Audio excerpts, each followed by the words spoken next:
Mä oon Meri ja mä kärsin ahdistuksesta joka päivä.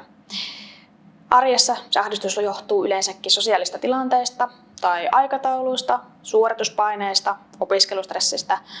Aiheita on monia. Ja pahimmillaan se ahdistus näkyy siinä, että mä en mene jonnekin, mihin mun pitäisi mennä tai olisi hyvä mennä. Esimerkiksi ensimmäisenä yliopistovuotena mä en hirveästi käynyt missä opiskelijatapahtumissa ihan vaan sen takia, että mulla ahdisti ne tuntemattomat ihmiset, joiden kanssa mun pitäisi jotakin pystyä vielä puhumaankin. Se rajoittaa pahimmillaan tosi paljon elämää ja voi aiheuttaa pahoja paniikkikohtauksiakin. Mutta mulle se, että mä oon puhunut sitä asiasta mun ystäville, läheisille, on auttanut tosi paljon. Ja mun ystävät onneksi ymmärtää sen, että jos mä sanon, että mulla nyt ahdistaa tulla tai mennä tai tehdä, niin ne ymmärtää sen ja hyväksyy sen.